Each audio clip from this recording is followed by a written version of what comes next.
Simon Deng has been instrumental in the building of that society in South Sudan after suffering a great deal under the sanction of slavery within Islam, living most of his childhood as a slave to Muslims in Sudan who routinely capture Christians in the south and enslave and oppress them and then free them for bounties only to, in most cases, kidnap them again and get another bounty. In any case, this is yet another extraordinary human rights abuse that is sanctioned in Islamic law and ignored by the world human rights community and excused, justified, denigrated, downplayed, or outright denied by Islamic supremacist apologists and their leftist tools on campuses like this one. So please welcome Simon Deng.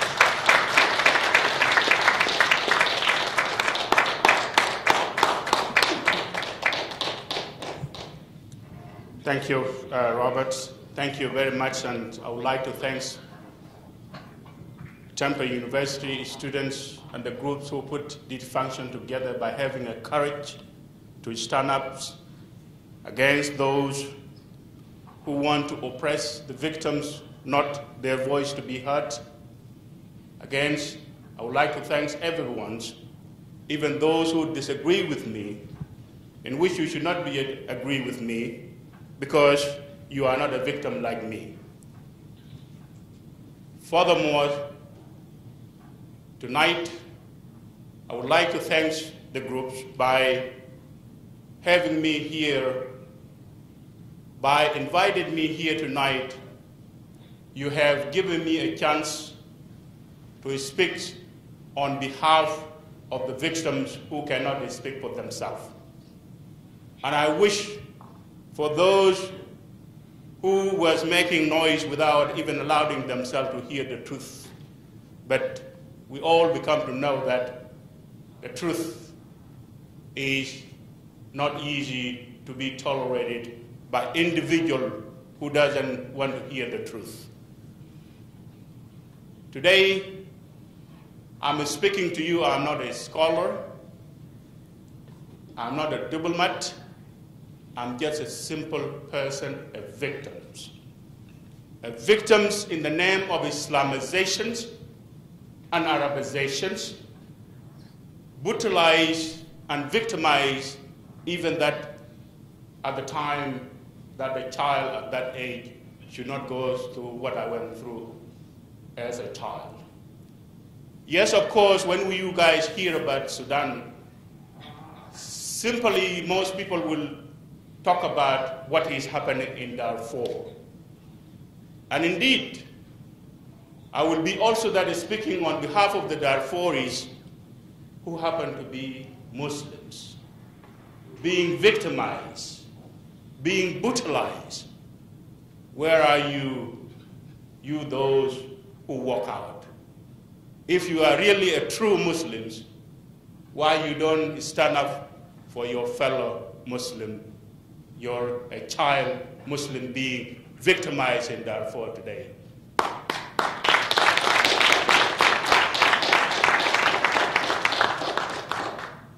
I will speak of what my people went through under the Islamic law, Sharia law in Sudan.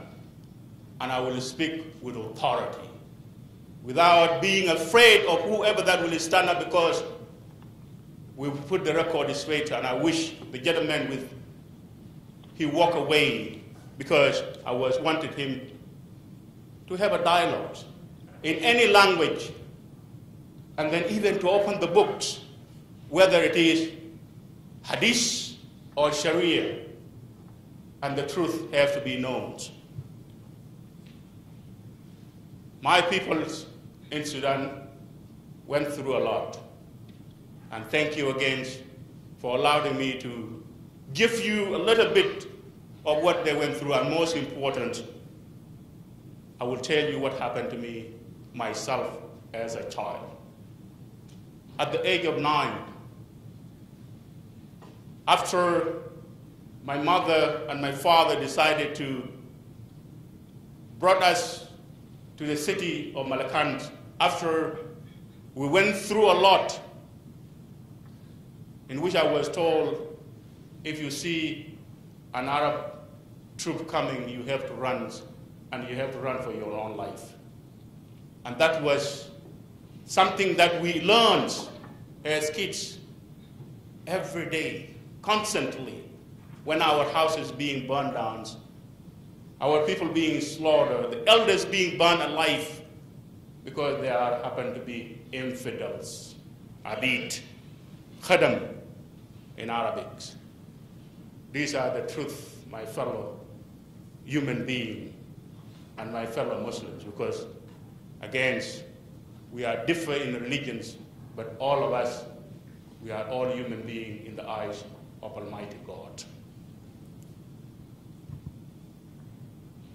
I was kidnapped at the age of 9, brought to the northern Sudan by an Arab gentleman, in which his family was so happy to see Abdullah coming from the north and brought with him slaves. I didn't know the word itself, what it means, or what is slaves. And then they make an arrangement, because Abdullah have to divide the tools, the gift that he brought from southern Sudan. And those gifts happen to be human beings. I was given to his relatives. And 2 days later, I asked that family, where is Abdullah? And I was told that I should not even come to ask about Abdullah because I'm not going to see him again. That itself, it was putting a knife in the heart of a human being. Because I could not believe, after he tricked me, after he told me that it was just the steamer left the stations in which he would put me back in another steamer where I would be going back to my loved ones. I could not believe what I was being told, that I'm not going to see him again. And they went on to explain to me that I was given to them by him as a gift. Yes, a gift. And I will let me question you and question your soul, you fellow Muslims. Is a gift including a human being? You may deny it here because you may look ashamed to yourself. But in Sudan, under the Islamic law, a black child that happened to be an abid is a gift. And a black girl that happened to be an African little girl is a concubine, sex slaves, and that is taking place in that country of Sudan. They went on to beat me and torture me, to silence me because I started crying when I was being told that I would never see Abdullah, until the tears have to end. I have no more tears because nobody came to rescue me. That was the darker days in my life. It began at that moment. I was turned into a piece of property in which that I was forced to do the work that a child at that certain age could not even endure to do, because I was being considered not a human being, I'm a slave. Of course, some of you, even you the Muslims, and I know some of you read the brutality come with the slavery. And be honest to yourself. How brutal a human being will turn into a piece of property where he or she cannot even speak for herself and cannot even say no. In that village in the northern Sudan, in the city of Kosti, people get their water from the river Niles, and the donkeys are the one always carrying the water from the rivers into the houses. And that job, it become mine. I'm the first to get up in the morning and the last to go to bed. Even I don't have a place where I will spend the night as a human being because I was not considered as a human being. My place is a place where they kept the animals. That by itself I have to make sure that that place is clean because this is where I will spend the night. I know only one word, and that word is yes, and yes to everything. Even sometimes somebody may decide to punish me and will create reasons by saying, I call you, but you didn't say yes so loudly. And that is all really takes. The kids in my age, they will come and say in Arabic, Dugal Abid, for fun, beat the slaves. And that is all really takes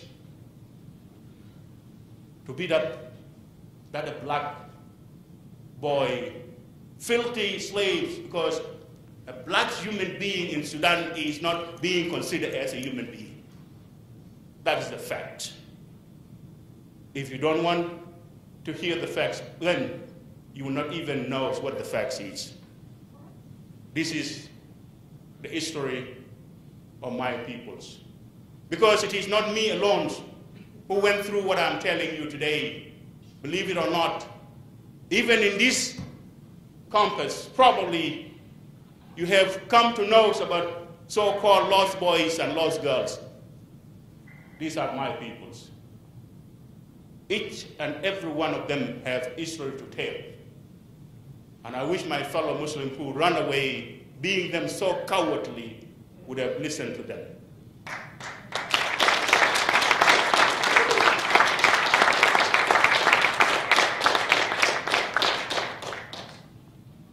I'm angry because I'm a victim. I'm angry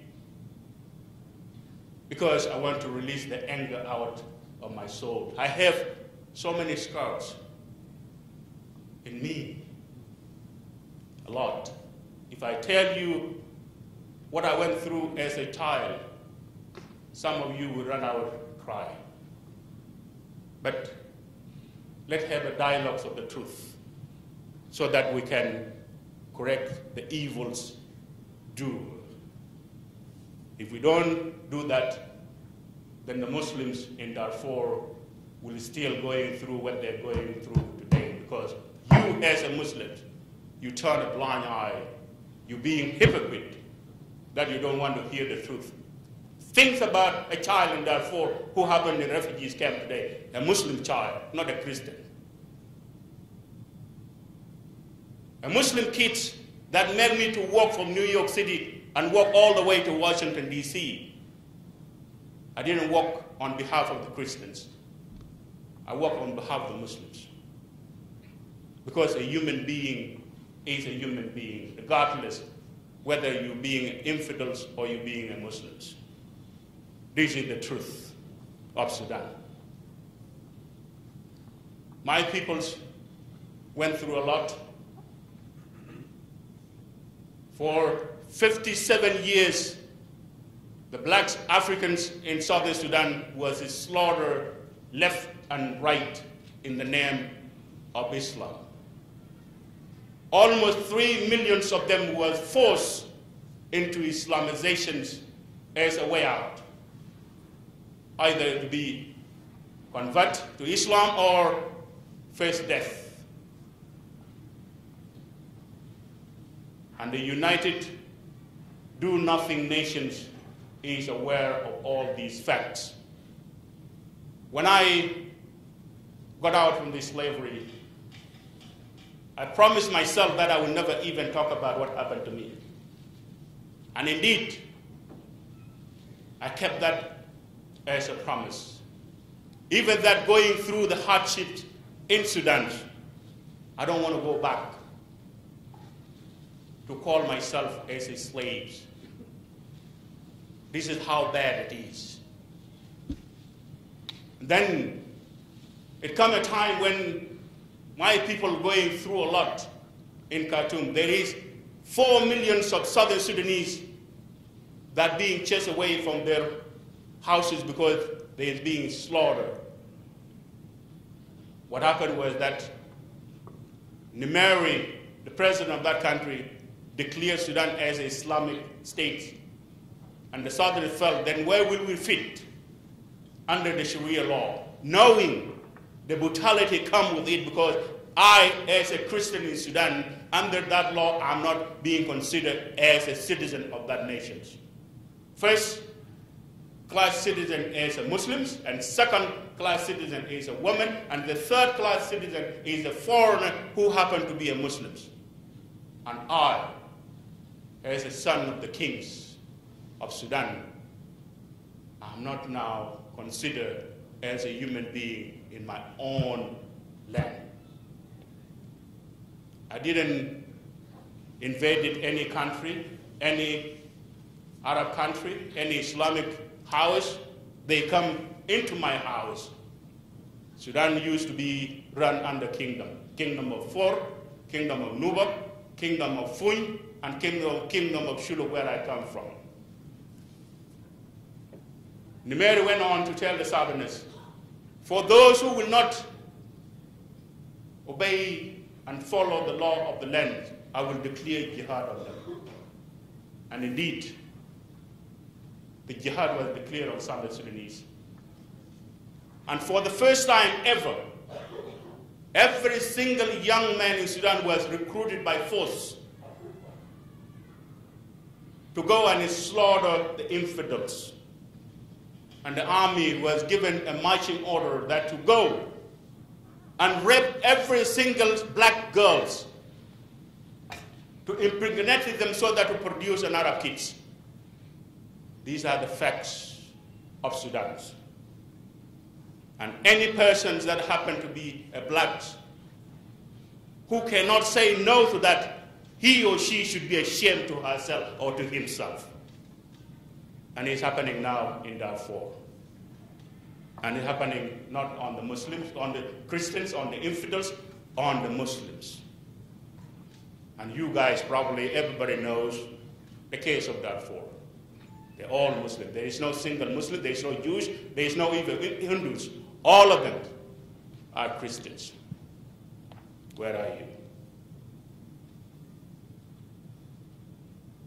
Those who was recruited to go and slaughter the infidel in the name of Islam, they went out ruthlessly, with no mercy, and 3.5 million Southern Sudanese was slaughtered. Every single human being in Southern Sudan was left as a displaced person, and for the first time ever.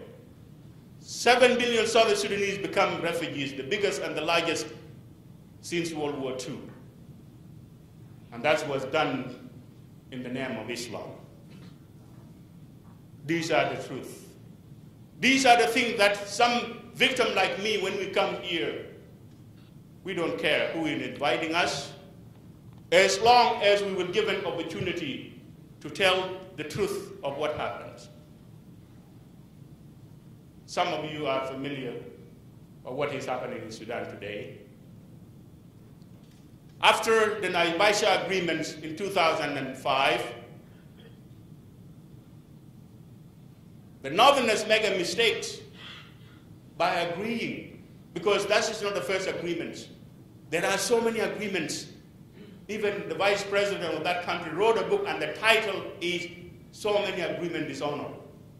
Because according to them, you cannot honor any agreement that you sign with the infidels.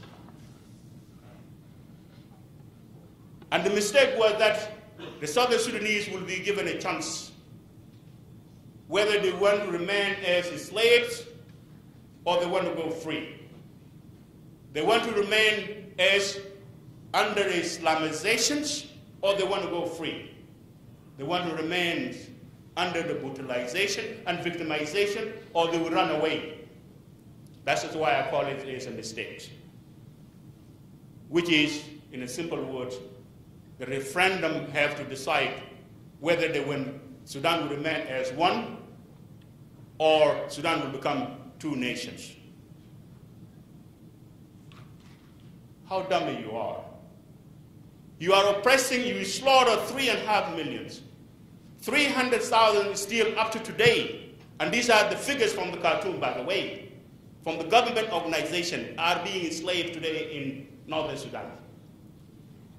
And then you're giving them a freedom to decide whether to remain as a slave or to run away. Of course, as I was telling my peoples, I'm so glad, I'm so happy to be here in the United States, to stand before free people and speaking to the free people in a free nation. There is something good in it. I never thought, I never dreamed one day I would be dressing the way I'm dressing today. I never thought I would be standing before a good people, all human beings, telling them what happened to me, knowing that even they are not going to change, but to tell so that I can release what is in me. People of Southern Sudan was given that chance. And that was a big mistake by the oppressor. Southern Sudanese boarded one way because all of them said, hell no, I will not go back to be Islamized. I will never go back to be a slave. I will never go back to be brutalization. I want to go free. And they boarded 99%. Ever, there is no any democracy where people will board it the way people of Southern Sudan. All of them, they spoke, even the blind, even the deaf, when the opportunity was given to them. And today, Sudan is two countries. Thank God. Thank God we're free at last.